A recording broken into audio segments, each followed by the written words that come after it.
Hi, my name is Kari O'Brien, and I trained in the fall cohort of 2020. It was an entire year, but I did audition for that year, and I think I had to be clear, I did not really become a shark in the sense where I wasn't really going after whatever I could. I just let my agent do the work for me. So I really took a step back.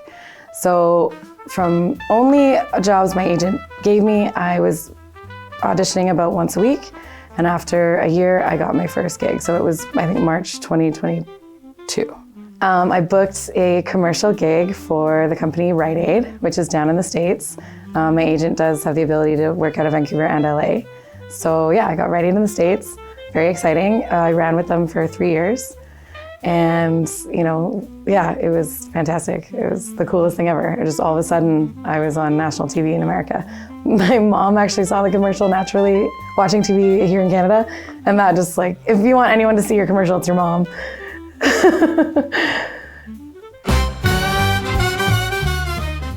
Oh my gosh, yeah, it was a dream. What was so neat about it was walking into the booth in the professional studio felt familiar and it felt normal because I'd done it so much here.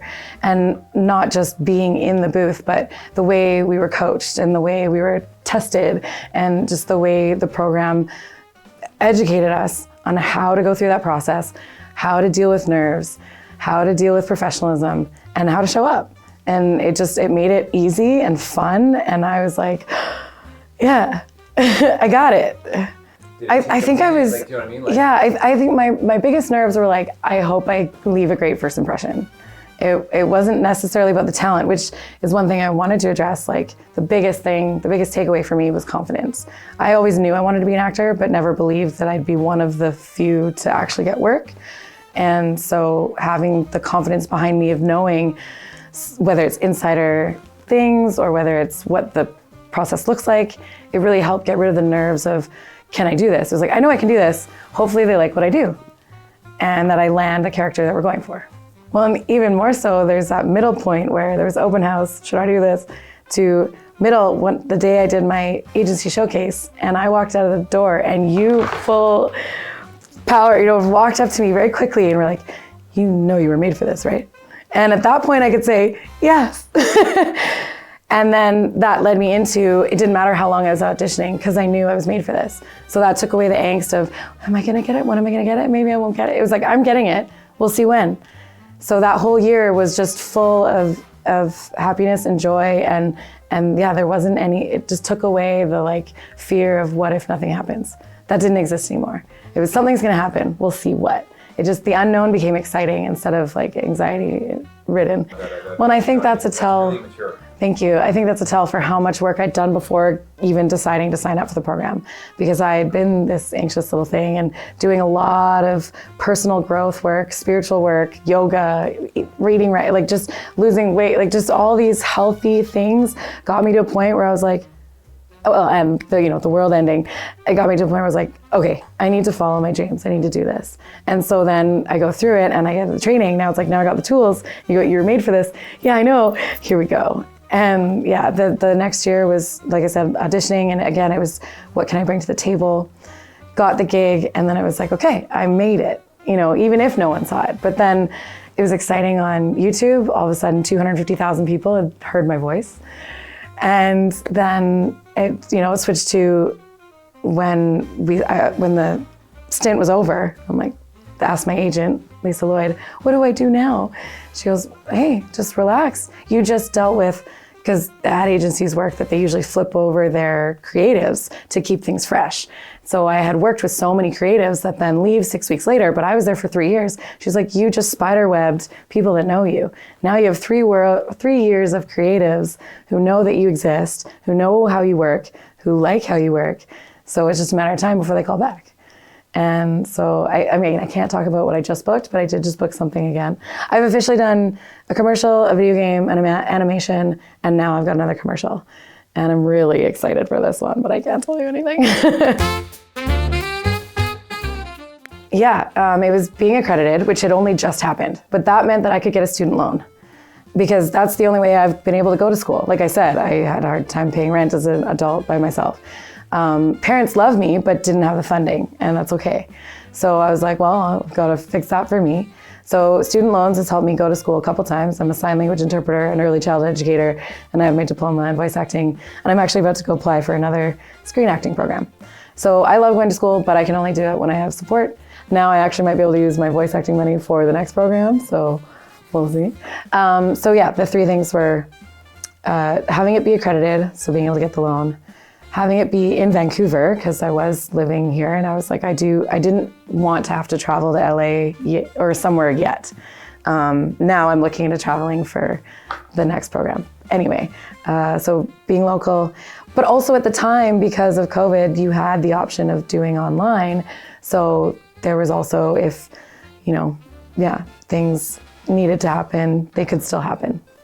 So yeah, accredited online, and the passion that the creators had behind the school, reading what Mike and Noel, why you made the school, what your background was, that you'd had, as long as I'd been alive, you'd had that much work and knowledge in the field. And that's the only reason I go to school, is to get knowledge from the industry workers who then either retire and teach, or who work and teach at the same time.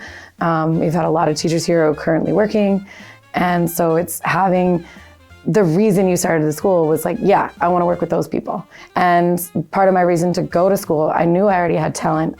It's who you know sometimes. So I wanted to be introduced to the panel of agents, have a demo made for me with industry professionals, and be able to go, here's my package. So it was really, me utilizing all the resources that you have. And honestly, Michael, it was so important to me what your reason was for starting the school. Like reading everything about, the mission and the project, and meeting you, and going to that first info session, you created that extra confidence in this is the right school for the right reasons. So I'd probably take that back to then the teachers, because the first thing I did was the foundations course, and I had Peter, and just seeing that you can have fun, that it's not all just serious. You did a lot of animation. Then working with Aaron and some of the teachers that were already in animation in the field, but then also working with teachers that did certain genres that I hadn't worked with yet. Just trying to remember his name. Narration teacher. Martin Strong for narration. Yeah, narration. I forget. I taught narration. We did. Yeah. Anyway, the point is working with the teachers when they would give me critique. I learned from sign language interpreting that getting critique, it's not negative. It's helpful. So it's constructive. And so being able to work with teachers that would work with me to get me to a better place, it was a bit of my own ability to listen and be told, but it was really having the trust in people that were working in the industry to guide me and to listen. And I think it's just allowing myself to be led and really showing up, dropping whatever we were going through. Yeah, it's being taught the skills from the people that are actively working, how to shed your civilian at the door and step in as an artist, what that looks like, what that means. Breath and voice and movement. Voice and movement was definitely one of my favorite classes, because I already spent so much time realizing the power of yoga and just movement, and how it really connects everything and helps even just your brain process the rest of the day. So then seeing how it was important and integral in doing the work of acting, that too, it gave me permission to really do the things that I either did already know or had then been taught. So it was just that it was honestly permission to do the things.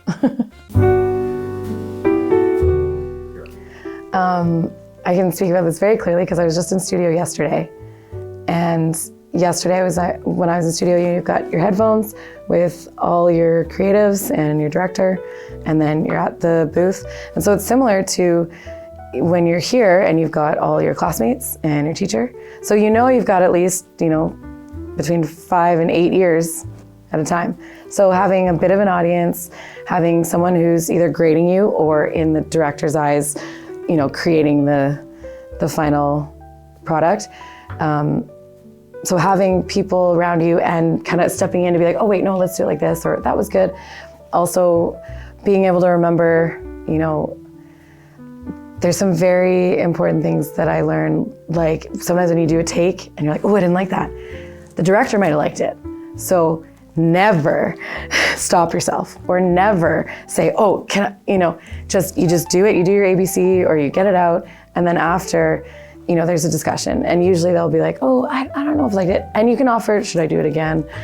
So I've noticed, I will offer and they're like, yeah, you know what? Yeah, that's great. Sometimes it seems like they don't want to ask you to do it again, but I'm always like, let's do one more, just for fun or, for safety, or put it in the can. So having that process of, minding my P's and Q's. I do tend to talk a lot or get excited and want to jump in. So learning how to be concise and listen and allow myself to be directed, that really helps when I'm then in a professional setting.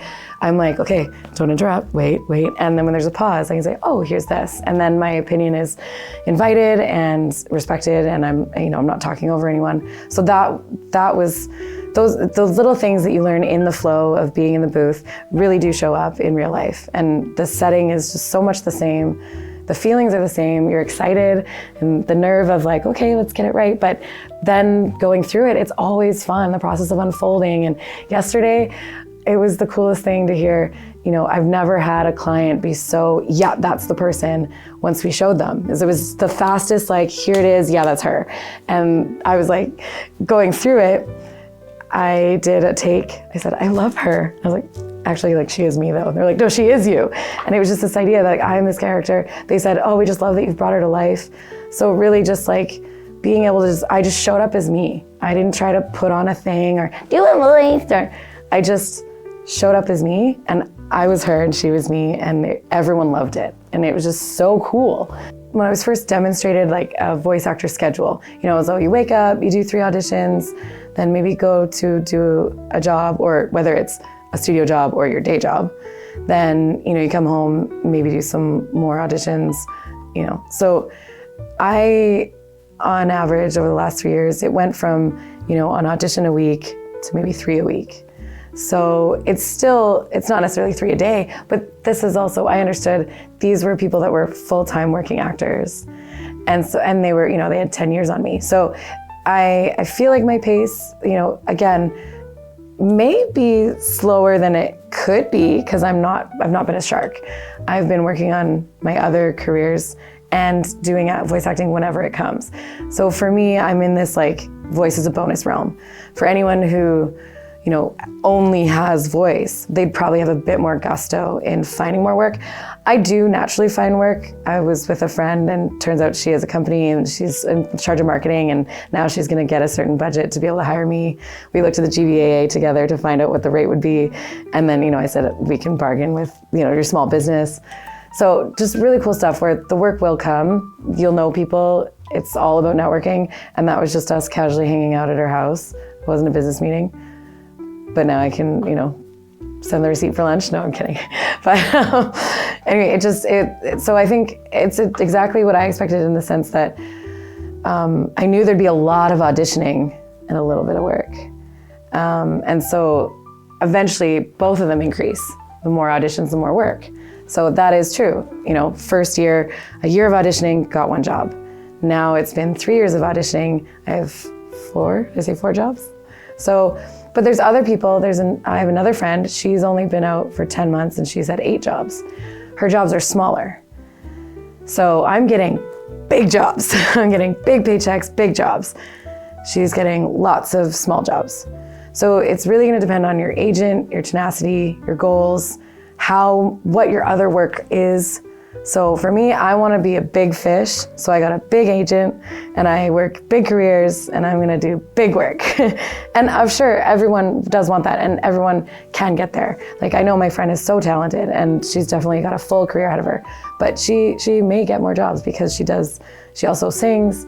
So, it's person dependent. And I think that's one thing that the school does show you, that, even when we're here, everyone's work is amazing, but being taught about what being a shark means, even being given that phrase, you really did set us up for what the industry looks like, what it could be, what it might not be. So I felt really confident going in and going, hey, even if I don't make it big, that's okay, because it's really fun and I have a life before this.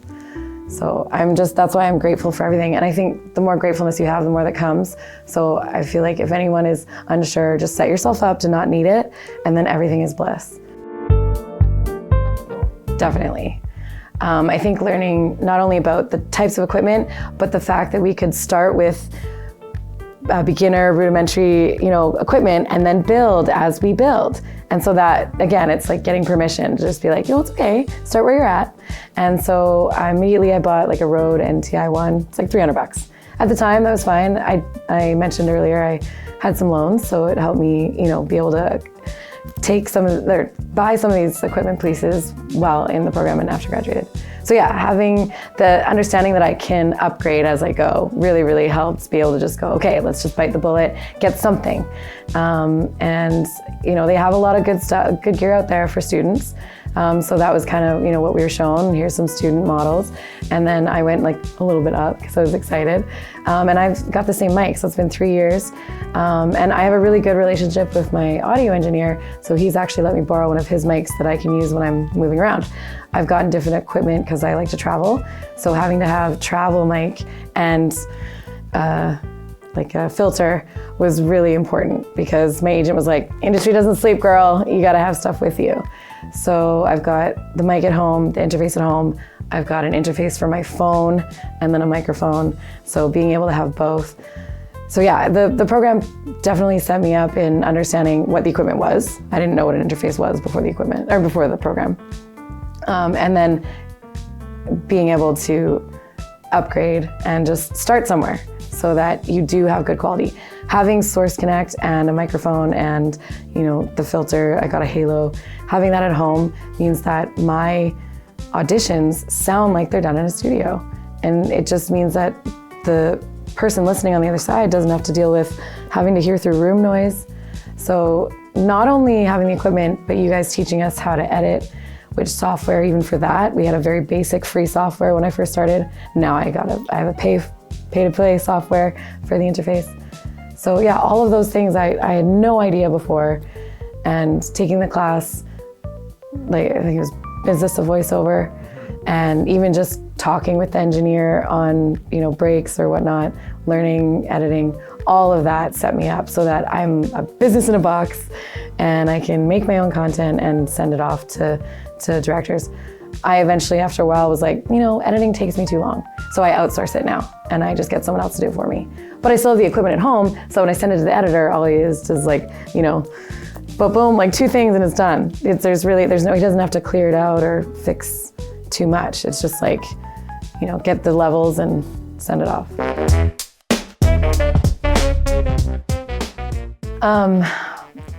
I managed to set up my own website and I loved it. But then I tried to outsource and get it zhuzhed up, and now I've actually don't have a website. I've had 2 people not finish the job for me. So that's been quite upsetting. And yeah, it's just, but I did originally have one that I made very easily. So that was easy to do. But I felt like a website isn't necessarily as important for me because I had an agent.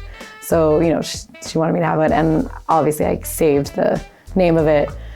So that was one thing that was kind of like, maybe I'll take a crash course on on software.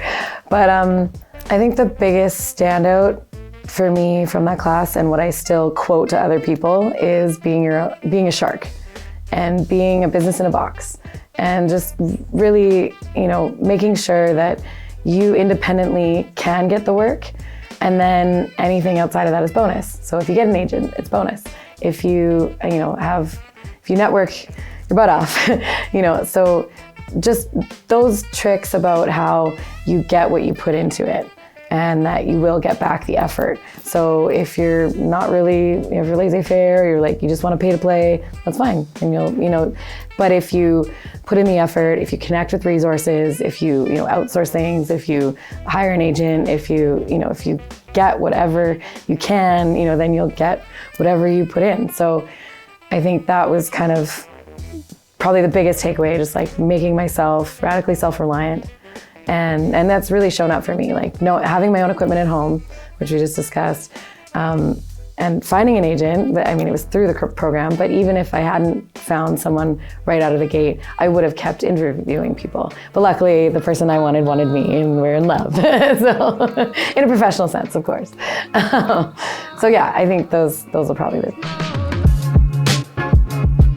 Yeah, so I might have cheated a little bit. As a professional before, I already had this lifelong learner, mindset.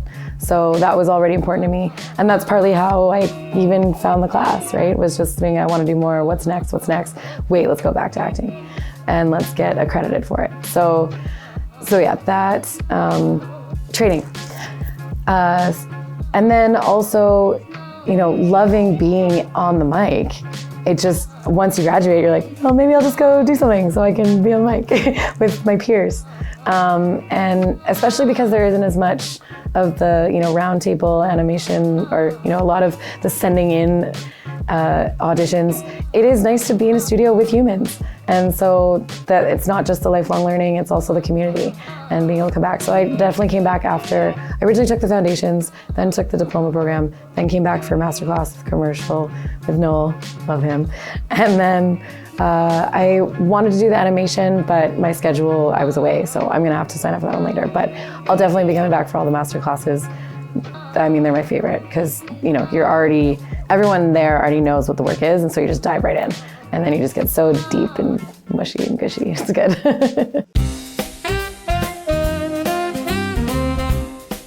I kind of touched on this a little bit. And it was basically before the program, I didn't have the confidence. Like, I knew I loved acting and I wanted to be an actor, but I just didn't believe that I would be one of the few working actors. And so I didn't want to spend a lifetime auditioning. After taking the program, it took away the fear of, is something going to happen? I was able to enter the field knowing something will happen. It's just a matter of when. So it took away this unknown was totally anxiety ridden to the unknown was, oh my gosh. And it was just only excitement. And so that anxious, your body, it's the same physiological response whether you're anxious or you're excited. So it just really made all of them excited. And I just could interpret that energy as that. And it just made everything bliss. Well, like I said, I built confidence, but that came through the community. It came from watching my peers laugh, watching my teachers go, having, the creators of the program run out to me after I finished my showcase being like, you were made for this, right? Just very please don't stop. I was like, okay.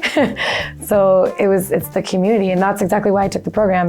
It's about who you know, but it's also, networking, and it's also, having someone kind of help you get out of your head by being like, oh, I like that take. You're like, really? That's what I didn't like. Yesterday in studio sessions, I did a take that I was like, oh, and I didn't like it. I coughed, but then I did B and C because you never stop. You just you do your ABC. And so after we finished and we listened to it, they picked A. And so thank goodness I didn't just go, oh, that was terrible, because that would have insulted them. And that was something I was taught here, and that really, really helped. So again, the community, the insider info from working with professionals that are in the industry currently, or that have 30 years, but I'm pretty sure everyone is still working. I don't think I know anyone who's officially retired. Why would you retire? Yes. Do it. If you don't have, the pile of money sitting around like I did, go and apply for a student loan. In Canada, we have them. I've taken out a bunch, and they let you pay them back slowly. And if you're low income, you can have that dialogue with them, and they'll give you a reduced rate to be able to pay in little bits. And so I've carried student loans. I've gone back to school 5 times and slowly paying it back. And every time you go to school, they give you a break and you don't have to pay it back. So while you're in school, you don't have to pay your loans. So, I mean, again, lifelong learner, I'm perpetually going, and then, eventually every time you graduate, then your wage increases. Or you get into a gig that, that pays the same amount. Like, I don't know if it matters, but the first job that I got was actually the exact same amount as the school. So even though I took out loans, once I got my first job a year later, it was the same, it paid for itself.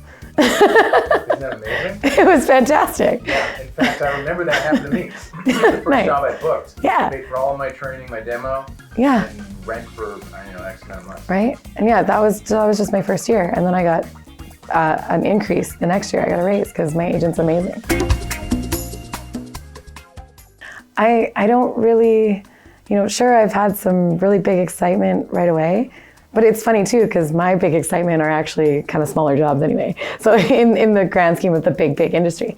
So it's just the idea that I'm really happy to I'm grateful to get whatever comes my way, whether I'm reaching for it or whether it drops in my lap. I'm just grateful for everything. And so it's the excitement of like, what do I get to do next? What character am I in? It's not really about, am I going to succeed or not? I've already succeeded because I proved to myself that I have a talent. I always wondered what my thing was, and I was trying to find, a good girl job, something that was, most people were taught in my generation that you got to get a good job, go to school, get a good job, make your money, and following your passions is frivolous. So I kind of mixed them. I went and got a job that used my passions. I'm a sign language interpreter, so I mimic people all day, and that's what voice acting is anyway. You mimic a character and then you create a character. So utilizing that in an office worked for me for a while, but then I didn't have any of the creative juices, and so I followed my passion. And now that I get to do both, it's amazing. So anyone that wants to do it should do it. But what was the question? I think like what makes you confident about Right, confident, yeah. So having that spiral of using my skill as an interpreter for that long, but then dipping into my passion and giving myself permission to go, yeah, I am good at this. This is something I'm capable of. Then that really spirals into giving myself permission. Sorry. Questioning that makes sense. the talent. You know what? Oh yeah. It was because before with other friends, I was always like a promoter. I spent like 10 years promoting different underground artists in Vancouver, and I spent a decade supporting other people, putting out promotions for their shows and all their things, and I was just like the cheerleader. And so finally, I knew my thing. Like, this is my thing. And I went after it, and I'm doing it, and I'm successful. And now I've got friends. It's the greatest thing when I show friends a demo, or people that just meet me, or people are like, oh, did you know she's a voice actor? As soon as I'm like, sure, do you want to hear my demo? They're like, yeah, and I show it to them. And this has happened, it's almost been across the board. People are like, whoa, you're really good. And like, it's funny to see the people that like love and care about me that are surprised that I'm that good. I'm like, wait a minute, hey. I keep saying the word permission, but again, it's the permission for me to have a talent. It's like, I'm allowed to express myself. I'm allowed to be myself. I'm allowed to be liked. I'm allowed to, have fun, and I'm allowed to have a career as an artist. I'm allowed to be an artist. Again, like my generation was taught it's frivolous and it's like stupid, but it's not. It's brought me to life. It's made me a better person. It's made me kinder. I've been able, now that I'm doing something that I'm capable of and getting paid for it, now I can share my resources with other friends. I mean, I don't necessarily like to talk about all the charity I do, and it's not really charity, but it was a really exciting moment. One of my best friends and I got in a car accident. That wasn't the exciting part, sorry. My best friends and I got in a car accident last October, and it was really upsetting. And she couldn't take the time off work like I could, and I was upset about her having to go back to work injured. And I had some, cushion behind me. So for Christmas, I gifted her this little book where you put in $50 every envelope and then you get $5,000. So I was like, but then I put in $1,000 and just started it for her and was like, here you go, we got it. And like being able to do something like that, that's stuff I've always wanted to do. And before I was the one borrowing money. So just this lifestyle switch of being able to just exist and be calm and pay my rent a month early, and just the quality of life. But it all came from permission to exist, permission to thrive and enjoy life. Like, instead of just like, oh, well, I have to do this thing. Like, I'm not to say I don't love my other career. Like, I do love it, but there were pieces of it that didn't give me that like quality of life, that zest to strive and to wake up every day and be like, what's happening today? Whether I have an audition or not. Like, so yeah, it's magic. I did say earlier, like, the way that I found the most success by it was not assuming it was my only thing, like, but I already had a life ahead of me, or behind me. That being said, now that I've been doing voice, I've not been doing my other work. And I invoiced the most money I've ever made after getting my first gig.